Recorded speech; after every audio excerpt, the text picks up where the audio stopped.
యేసుక్రీస్తు నామమునకు మహిమ కలుగును గాక. మీ అందరికీ హృదయపూర్వకమైన నా వందనాలు. ఆన్లైన్ ద్వారా ఈ కార్యక్రమాన్ని వీక్షిస్తున్న ఏవన్ మంది యథార్థవంతులైన క్రైస్తవులందరికీ ప్రభు పేరిట నా వందనాలు తెలియజేస్తూ ఉన్నాను.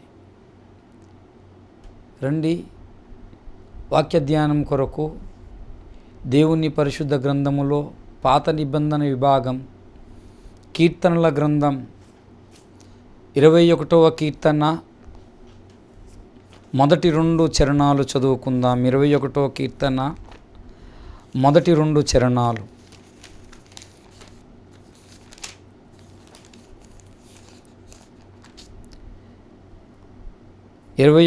కీర్తన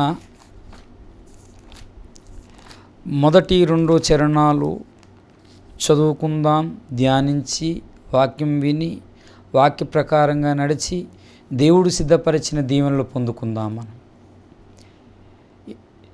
యెహోవా రాజు నీ బలమును బట్టి సంతోషించుచున్నాడు, నీ రక్షణను బట్టి అతడు ఎంతో హర్షించుచున్నాడు.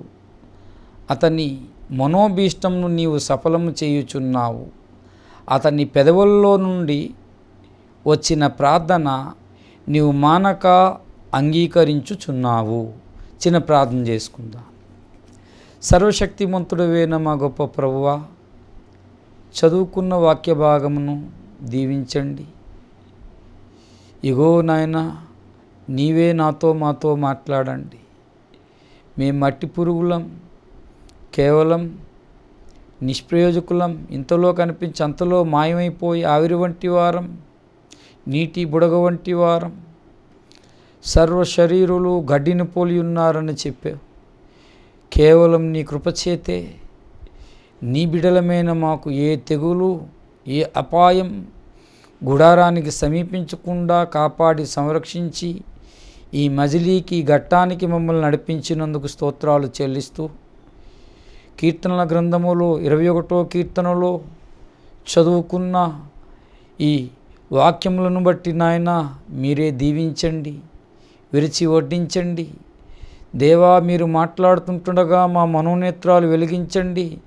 మీ సత్యం చేత మమ్మల్ని, మీ సత్యోపదేశం చేత మమ్మల్ని అలంకరింపజేసి మీ నామాన్ని మహింపరచుకోమని, నీ దాసుడు వట్టివాడు అయోగ్యుడు, మీరు అభిషేకించి మీ మాటలు అందించమని యేసయ్య పరిశుద్ధ నామమున అడిగి వేడుకొనుచున్నాం తండ్రి, ఆమేన్. చదువుకున్న వాక్య భాగములో ఈ 21వ కీర్తనలో 13 చరణాలు ఉన్నాయి. ఈ 13 చరణాల్లో కూడా చాలా విలువైన పాఠాలు దేవుడు మనకు నేర్పిస్తూ ఉన్నాడు. ప్రారంభములో యెహోవా రాజు నీ బలమును బట్టి సంతోషించుచున్నాడు. 21వ కీర్తన మొదటి 2 చరణాలను మనం ధ్యానిద్దాం.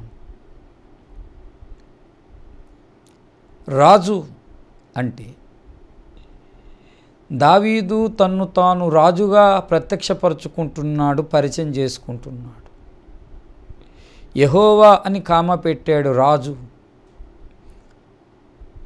అంటే ఇక్కడ 2 రాజులు కనిపిస్తూ ఉన్నారు. ఒక రాజేమో అందరినీ రక్షించే రాజు, ఒక రాజేమో రక్షణ అవసరమైన రాజు. అతనికి రక్షణ అవసరం. ఒక రాజేమో అతనికి రక్షణ అక్కర్లేదు, అందరినీ తానే రక్షిస్తాడు. తనంతట తానుగా ఉన్నవాడు అనువాడైన యెహోవా కనిపిస్తున్నాడు. రాజు, ఆ మీదనున్న రాజులకు రాజు, ఆ రాజును బట్టి, ఆ రాజు బలమును బట్టి సంతోషిస్తూ ఉన్నాడు. అతడిచ్చిన రక్షణను బట్టి అతడు ఎంతగా కిందన చూస్తే హర్షించుచున్నాడు. సంతోషించుట, హర్షించుట, ఆనందిస్తూ ఉన్నాడు. కారణమేమిటి అంటే రాజులకు రాజు వలన అతనికి రక్షణ కలిగింది. అవునండి, ఈ భౌతికంగా ఈ భూమి మీద ఉన్న రాజు, అతనికి దేవుని రక్షణ అవసరం. 18వ కీర్తనలో కూడా మరలా ఈ ప్రస్తావన చేశాడు. 18వ కీర్తన మీరుకు వస్తే, బైబిల్ తెరిచి చూస్తే 18వ కీర్తన ఆఖరి చరణములో 50వ చరణములో, నీవు నియమించిన రాజుకు గొప్ప రక్షణ కలుగజేయువాడవు, అభిషేకించిన దావీదునకు అతని సంతానంనకు నిత్యము కనికరము చూపువాడవు. ఏమన్నాడండి? నీవు నియమించిన రాజునకు గొప్ప రక్షణ, ఈ రాజుకు గొప్ప రక్షణ కలుగజేశాడు. రక్షణే కాదు, అతనికి అభిషేకం కూడా అవసరం. ఇక్కడ ఒక అమూల్యమైన పాఠం ప్రియ శ్రోతలు లేక ఆన్లైన్ ద్వారా ఈ కార్యక్రమాన్ని వీక్షిస్తున్న వారందరూ ఒక పాఠం నేర్చుకోవాలి. ఈ భూమి మీద నీవు ఎంత అధికారంలో ఉన్నా, ఎంత హోదాలో ఉన్నా, నీకు రక్షణ అవసరం. అవునండి, రక్షణ అవసరం. రక్షణ అంటే అర్థం ఏమిటి? నమ్మి బాప్తిజం పొందువాడు రక్షింపబడును, నమ్మని వానికి శిక్ష విధింపబడు. స్వేచ్ఛనిచ్చాడు దేవుడు. రక్షణ అంటే నీ పాపాలను క్షమించే ఒక రాజులకు రాజు ఉన్నాడు ఆయన.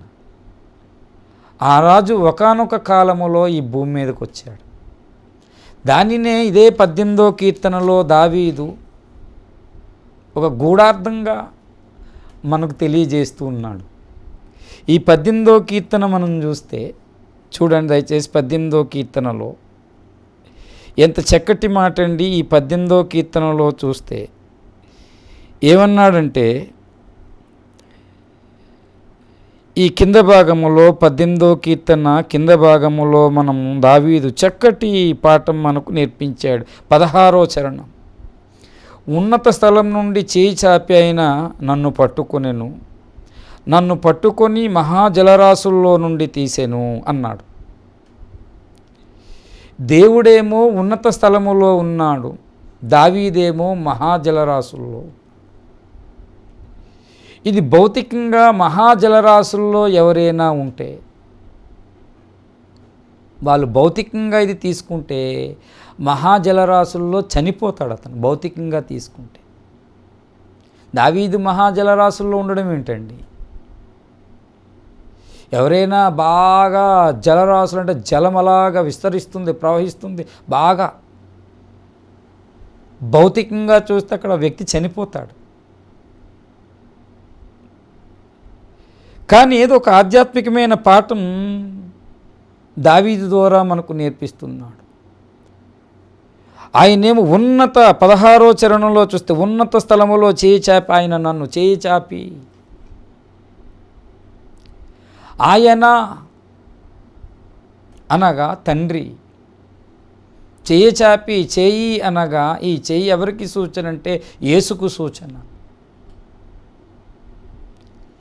మనందరికీ తెలిసి యెషయా గ్రంథం 59, ఆయన విననేరకయుండునట్లు ఆయన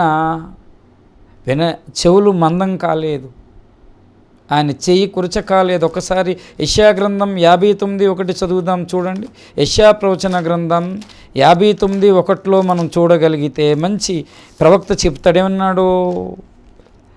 తాలకాబూరం 59, క్షమించండి 59, 58 కాదు 59. రక్షింపనేరకయుండునట్లు యెహోవా హస్తం కురచ కాలేదు, విననేరకయుండునట్లు ఆయన చెవులు మందం కాలేదు అని చెప్పి, యెహోవా హస్తము అంటే అర్థం ఏంటంటే యెహోవా బాహువు అన్న హస్తమన్న యేసుక్రీస్తే.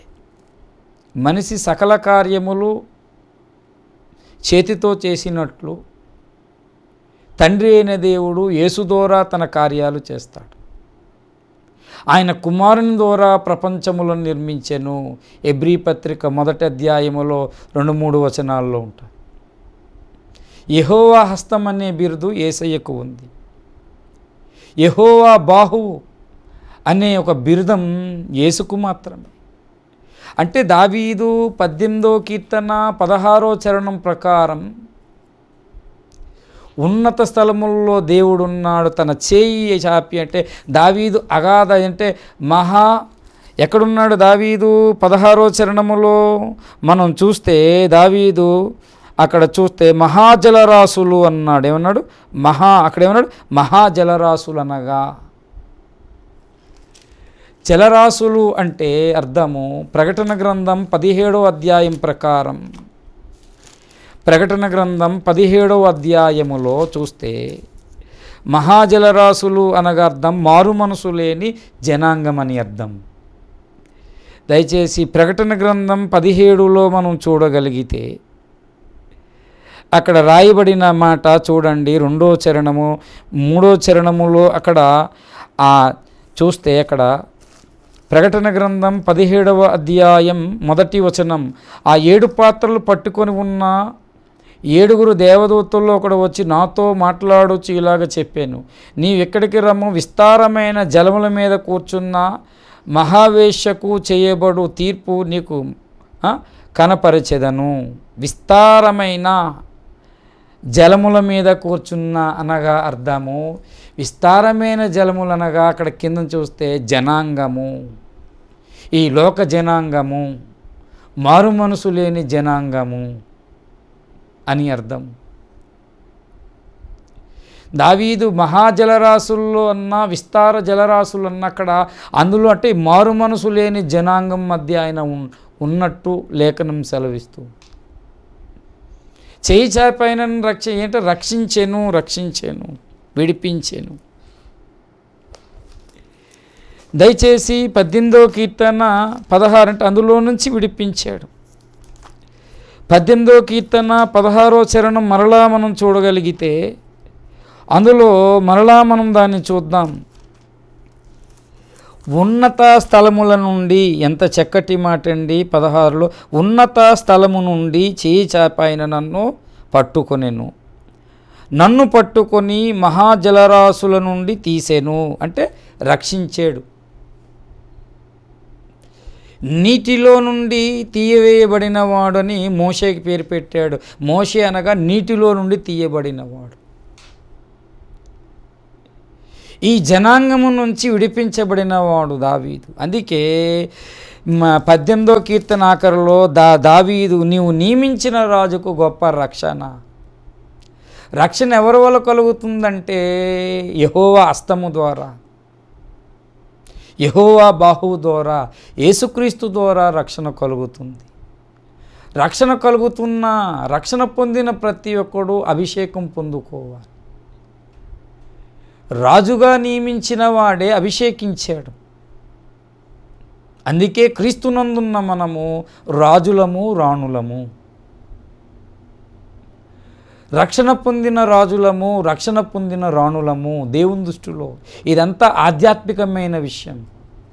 వింటున్నారా? ఇది ఆత్మ సంబంధంగా చూస్తే తప్ప అర్థం కాదు. ప్రకృతి సంబంధికి ఆత్మీయ విషయాలు అర్థం కావు. అందుకే వెరితనంగా ఉంటుంది అతనికి. కామెంట్ చేస్తూ ఉంటారు, గ్రహించలేడు ఆత్మీయ విషయాలు. కాబట్టి ఆత్మ సంబంధులకు మాత్రమే విషయాలు అర్థమవుతాయి. రక్షణ పొందిన ప్రతి ఒక్కరూ కూడా ప్రార్థించటం నేర్చుకోవాలి. అక్కడ 21వ కీర్తన మొదటి 2 చరణాల్లో మొదటి చరణములో యెహోవా అనే రాజు కనిపిస్తాడు. మామూలుగా ఒక మానవరాజు కనిపిస్తాడు. ఆ రాజు యెహోవా అనే రాజును బలమును బట్టి, ఆయన రక్షణను బట్టి సంతోషించినట్టు, హర్షించినట్లు మనం చూస్తూ ఉన్నాము. ఇక్కడ ఒక విషయం చెప్పాలి. బాప్తిజం పొందడం వల్ల చాలామంది ఏంటంటే అమ్మో శోధనలోకి వెళ్ళిపోతాం, కష్టాలు వచ్చేస్తాయి, నష్టాలు వచ్చేస్తాయని అనేక మంది బోధకులు బోధించడం మనం చూస్తూ ఉన్నాం. రక్షణను బట్టి ఇక్కడ రాజు దావీదు సంతోషించాడు, రక్షణను బట్టి హర్షించాడు, రక్షణను బట్టి అతనికి గౌరవ ప్రభావాలు కలిగాయి. రక్షణను బట్టి నీకు గౌరవం ప్రభావం కలుగుతుంది. అందుకన్నా నేడే రక్షణ దినం, ఇది మిక్కిలి అనుకూల సమయం. రక్షణ పొందుటకు ఆలస్యం చేయొద్దు. నమ్మి బాప్తిజం పొందితే నువ్వు రక్షింపబడతావు. కాబట్టి ఇది సత్యప్రచారం, ఇది వాస్తవం. దావీదుకు రక్షణను బట్టి గౌరవ ప్రభావములు కలిగినన్నాడు. రక్షణను బట్టి దావీదును దేవుడు ఆశీర్వదించాడు, ఆశీర్వాదానికి కారకుడుగా పెట్టాడు. అయితే ఇక్కడ ఒక మాట చెప్పి ముగించుకుందాం. రక్షణ పొందిన ప్రతి ఒక్కరూ కూడా మానక మనం ప్రార్థన చేయాలి, ప్రార్థనాపరులము కావాలి. ఇక్కడ కీర్తనాకారుడు దావీదు అంటున్నాడు, అతని పెదవుల్లోంచి వచ్చిన ప్రార్థన మానక నీవు అంగీకరించి ఉన్నావు. దావీదు చేసిన ప్రార్థన దేవుడు మానక అంగీకరించి ఉన్నాడంట. చాలా ఆసక్తికరమైన విషయం.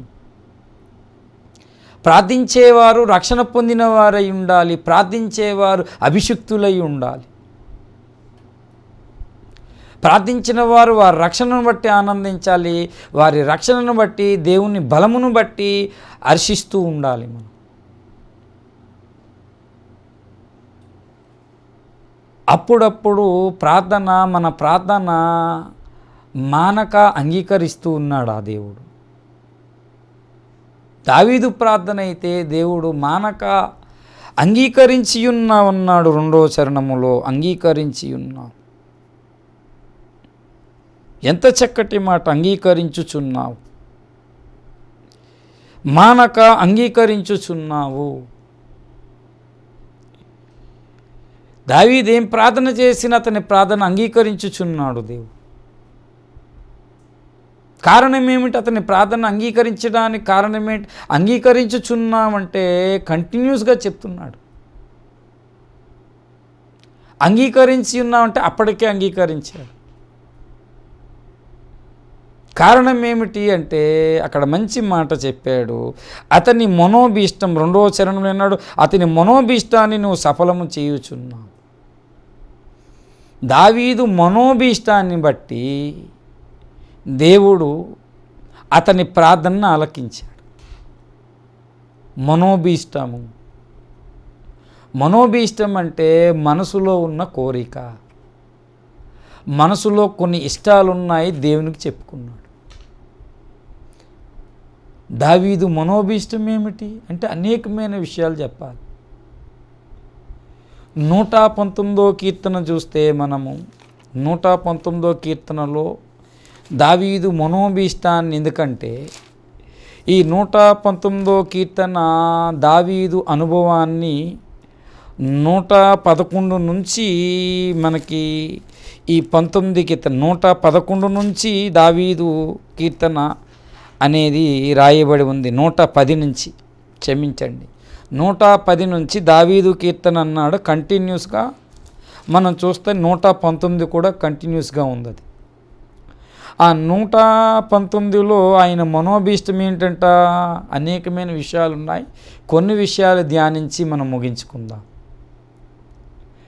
4వ చరణం, నీ కట్టడలను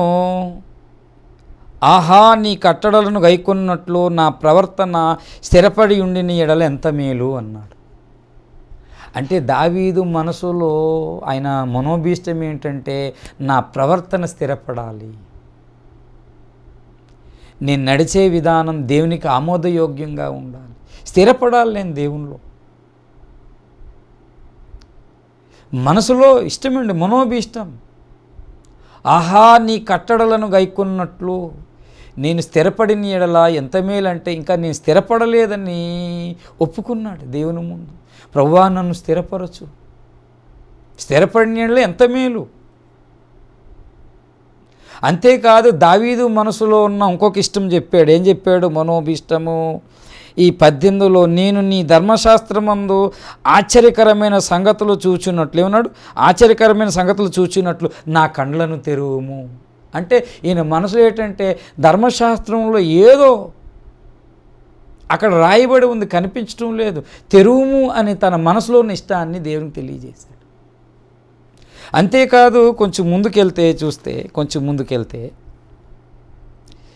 29కి వచ్చినప్పుడు, కపటపు నడత నాకు దూరము చేయుము అన్నాడు. ఏమన్నాడు అంటే ఒప్పుకున్నాడు, కపటపు నడత నాలో ఉంది, దూరము చేయుము. ఆ మనసులో ఉన్న ఇష్టాన్ని చెప్పుకున్నాడు దేవునికి. ఎంత చక్కటి మాట అండి. చూడండి 26వ చరణములో, నా చర్య అంతయు నేను చెప్పుకొనగా నీవు నాకు ఉత్తరం ఇచ్చితివి. చర్య అంటే ఆ దినములో జరిగేవి, దినచర్య అంటారు. ఆయనకి ఏ సిట్యువేషన్స్ జరుగుతున్నాయి దేవునితో చెప్పేసుకుంటున్నాడు, అది మంచి కానీ చెడు కానీ. నా చర్య అంతా ఆయనతో చెప్పుకొనగా, మనసులో ఆయన ఏంటంటే కపటపు నడతకు నేను దూరంగా ఉండాలి. దావీదు మనోభీష్టం.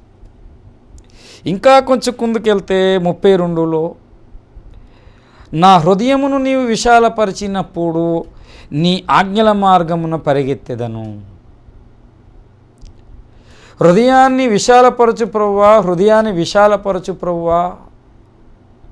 సంకుచిత హృదయం వద్దు, హృదయాన్ని విశాలపరచమన్నాడు. ఇది ఆత్మ సంబంధమైన విషయం.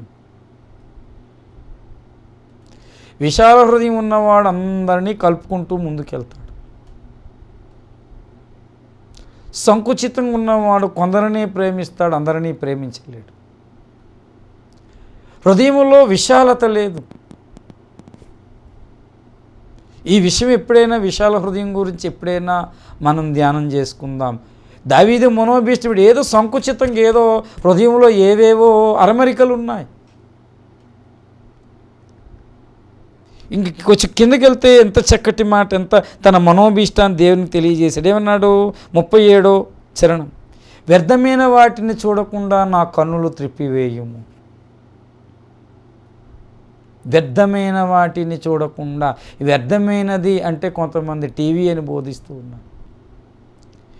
టీవీ ఎంత చూడాలి, ఎంత చూడకూడదని కంట్రోల్లో ఉండాలి.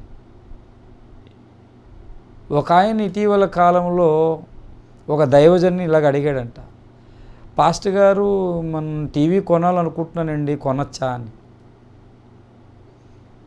అంటే కొనచ్చు, నీకు ఆఫ్ చేయడం వస్తే దాన్ని కొను. ఎక్కడ ఆఫ్ చేయాలో, ఎక్కడ ఆన్ చేయాలో నేర్చుకుంటే నువ్వు టీవీ కొను. కొంతమంది ఇంకా టీవీ దగ్గర కూర్చున్నాడంటే అది జరగబోతున్న కాలం జరిగిపోయి అన్నీ మర్చిపోతాడు. అక్కడే దాని మీదే లీనమైపోయి ఉండిపోతారు కొంతమంది. దానికి ఎంత టైం ఇవ్వాలన్న కంట్రోల్ శక్తి నీకుంటే టీవీ చూడు, టీవీ కొనుక్కో. వ్యర్థమైన వాటిని చూడకుండా నా కన్నులు తిప్పి అంటే వ్యర్థమైనది టీవీ కాదండి. టీవీలో కొన్ని పరమార్థమైనవి కూడా మనం చూస్తున్నాం. ఇతరుల సంగతులు చూడకుండా, వ్యర్థమైనవి అంటే బైబిల్లో శరీర సంబంధం, ఈ శరీరం నిష్ప్రయోజనం అన్నాడు. ఇతరుల సంగతులు మనకు అనవసరం, వ్యర్థమైనవి. ఏవో వ్యర్థమైన కంటికి కనిపించే దేవునికి చెప్పేశాడు. వ్యర్థమైన వాటిని చూడకుండా నా కన్నులు త్రిప్పివేయము. అప్పుడు ఏమన్నాడండి, నీ మార్గములో నడుచుటకు నన్ను బ్రతికింపు. దావీదుకున్న మనోభీష్టము ఈనాడు మనకుందా? నా ప్రవర్తన స్థిరపడాలి, నా ప్రవర్తన స్థిరపడాలి. నీ ధర్మశాస్త్రమందు ఆశ్చర్యమైన సంగతులు చూచినట్లు నా కళ్ళు తెరువుము. కపటపు నడత నాకు దూరం చేయుము. వ్యర్థమైన వాటిని చూడకుండా నా కన్నులు తిప్పివేయుము. నా హృదయాన్ని నువ్వు విశాలపరచు ప్రభువా. అంతేకాదు, మనందరికీ సుపరిచితమైన లేఖన భాగము 133వ కీర్తన చూస్తే, 133వ కీర్తన అందరికీ సుపరిచితమైన లేఖన భాగం. సహోదరులు ఐక్యత కలిగి ఉండుట ఎంత మేలు, ఎంత మనోహరము. ఇది సంతోషంతో చెప్పలేదండి, ఈ మాట చాలా వేదన పడుతున్నారు. అయ్యో, సహోదరులు ఐక్యత కలిగి ఉండుట ఎంత మేలు, ఎంత మనోహరము. సహోదరులంటే ఒక తల్లి గర్భాన పుట్టినవారు. సహోదరులు ఐక్యత కలిగి ఉండుట ఎంత మేలు, ఎంత మనోహరము. దావీదు మనోభీష్టం. అంటే దేవునిలో ఉన్న వాళ్ళంతా ఒకే వాక్య బీజానికి పుట్టినవారు, సత్యవాక్యానికి పుట్టినవారు, క్రీస్తునందు సహోదరి సహోదరులు. ఐక్యత కలిగి ఉండాలి, ఐక్యత కలిగి ఉండాలి. ఐక్యతలో రకాలు ఉన్నాయండి. ఒకటే బోధ నమ్మడం, ఇది సిద్ధాంతపరమైన ఐక్యత. ఒకే ఆత్మచేత నడిపించబడడం, ఇది ఆత్మ కలిగించు ఐక్యత. లేదు, కులాన్ని బట్టి ఐక్యతతో ఉండటం వేరు, మతాన్ని బట్టి ఐక్యతతో ఉండటం వేరు. ఐక్యతలో రకాలు ఉన్నాయి. భాషను బట్టి ఐక్యతతో ఉండటం వేరు. ఒక భాష మాట్లాడే వాళ్ళందరికీ యూనిటీ ఉంది, ఒక కులాన్ని బట్టి యూనిటీగా వెళ్తున్నారు. కానీ ఇక్కడ దావీదు ప్రార్థించింది ఐక్యత. సహోదరులందరూ ఐక్యత కలిగి ఉండుట అంటే ఒక్క దేవుని నమ్మిన వారు ఒక్క బోధలో ఉండాలన్న ఉద్దేశముతో ఇక్కడ దావీదు పాట పాడుకున్నాడు. సహోదరులు దేవునితో సమాధాన పడినవారు, సహోదరులు రక్షణ పొందినవారు, నూతన జన్మ పొందినవారు. దావీదు మనోభీష్టము చూడండి. ఈనాడు దేవుని బిడ్డల మధ్యన డినామినేషన్లు అనే విభేదాలు ఉన్నాయి. ఇప్పుడు అందరూ క్రైస్తవులందరూ ఐక్యత కలిగి ఉండాలంటే ఇటు ఎఫెసీ పత్రిక 4:1 ఆత్మ కలిగించి ఐక్యతను కాపాడుకుందామంటాడు పౌలు ఎఫెసీలకు రాస్తూ. ఆత్మ కలిగించు ఐక్యత అనే బంధాన్ని కాపాడుకోవాలి. ఒకే ఆత్మ, ఒకే అడుగుజాడల్లో మనం నడవాలంటే అందరూ ఒక్క బోధలోకి రావాలి. దావీదుకు ఉందండి ఆ మనోభీష్టం. ఈనాడు చాలామంది సహోదరులు ఐక్యత కలిగి ఉండుటనే దాని మీద పాటలు పాడుతున్నారు. ఎంత మేలు, ఎంత మనోహరం అంటే ఐక్యత లేకపోతే కీడు, మేలు కాదు కీడు. ఆశీర్వాదం ఉండదు, శాశ్వత జీవం ఉండదు, అభిషేకం ఉండదు. అక్కడ ఏమన్నాడు 2వ చరణంలో, అది తల మీద పోయబడి అహరోను గడ్డం మీదకి కారి అతని అంగీల అంచు వరకు దిగజారిన పరిమళ తైలము వలె నుండును. సియోను కొండల మీద నుంచి హెర్మోను మంచు వలె నుండును. ఆశీర్వాదం, శాశ్వత జీవం అచ్చట ఉండవలని దేవుడు సెలవిచ్చుచున్నాడు. ఈనాడు అందరూ బాప్తిసం విషయంలో ఒక బోధలోకి రావాలి. రెండో రాకడ విషయంలో ఒక బోధలోకి రావాలి. విశ్వాస విషయంలో ఐక్యతలోనికి రావాలి. అలాంటి ప్రార్థన దావీదు ఎప్పుడో చేశాడు. అలాంటి మనోభీష్టం ఈనాడు నీవు నేను కలిగి ఉండాలి. అలాంటి మనోభీష్టం, దావీదు లాంటి మనోభీష్టం నువ్వు కలిగి ఉంటే నీ పెదవుల్లోంచి వచ్చిన ప్రార్థన మానక దేవుడు ఏం చేస్తాడు? అంగీకరిస్తాడు, ఆశీర్వదిస్తాడు. కాబట్టి రండి, అలాంటి మనోభీష్టం కలిగి ప్రార్థన చేద్దాము. ప్రభు కృప మనకు సహాయం చేయునుగాక. రండి ప్రార్థన చేసుకుందాం. ప్రేమ కలిగిన తండ్రి, సర్వశక్తిమంతుడు వేం దేవా, ఇంతవరకు మీ దాసుని అభిషేకించి ఆయన చెప్పిన మాటలు అందరి హృదయాల్లో ఫలింపును కలుగజేయమని దేవయ్యనాడు క్రైస్తవ సార్వత్రిక సంఘం, వధువు సంఘం డినామినేషన్ విభేదాలతో దేవా ఒక్కొక్కరు ఒక్కొక్క బోధన ఆయన పట్టుకొని దేవా నాయన తండ్రి ఆత్మ కలిగించే ఐక్యత లేదు, సిద్ధాంతపరమైన ఐక్యత లేదు. దీనికి కారణం యెజబెల్ అనే నాయన ఒక దుష్టాత్మ వల్ల నాయన ఈనాడు డినామినేషన్లో విభేదముతో పేలికలైపోయింది. మరలా సిద్ధాంత అనైక్యతో నాయన ఒకరికొకరు వేరుగా ఉన్నారు. దేవా మీరు దర్శించండి. దావీదు లాంటి మనోభీష్టం మేము కలిగి అలా ప్రార్థించినప్పుడు ఖచ్చితంగా సిద్ధాంతపరమైన ఐక్యత, ఆత్మ కలిగించే ఐక్యత దేవా నీవు నాయన చేస్తావని, ఈ అనైక్యత కారణం యెజబెలు అనే ఒక దుష్టాత్మ వల్లే నాయన ఇది సార్వత్రిక సంఘంలో నుంచి పెకలించమని, దీని కొరకు అందరూ నడుము కట్టుకొని యథార్థమైన మనసుతో నిర్మలమైన హృదయముతో దావీదు లాంటి మనోభీష్టం కలిగి ప్రార్థించే కృపనందించి నడిపించమని, ఈ వాక్యం అందరి హృదయాల్లో ఫలింపును కలుగజేయమని ఎంతమంది అయితే చూస్తున్నారో వారందరూ గ్రహించి సత్యమందు మీరే ప్రతిష్ఠించమని యేసయ్య దివ్యనామం నడిగి వేడుకొనుచున్నాం తండ్రి. ఆమేన్, ఆమేన్, ఆమేన్. మన తండ్రి అయిన దేవుని ప్రేమ, రక్షకుడైన యేసునాథుని శాశ్వత కృప, పరిశుద్ధాత్మ దేవుని దివ్య మనోహర సన్నిధి సావాసం ఈ వాక్యం విన్న వారందరికీ, 2 తెలుగు రాష్ట్రాల్లో ఉన్న క్రైస్తవ ప్రజానికానికి, వినబోతున్న వారందరికీ ఇప్పుడు ఎల్లప్పుడు ఎడబాయిగా సదాతోడే దీవించి బలపరచును గాక. ఆమేన్, ఆమేన్, ఆమేన్. యేసు రక్తమునకే జయం, ప్రవేశు రక్తమునకే జయం, ప్రవేశు నామమునకు పరిపూర్ణమైన విజయం కలుగును గాక. అందరికీ వందనాలు.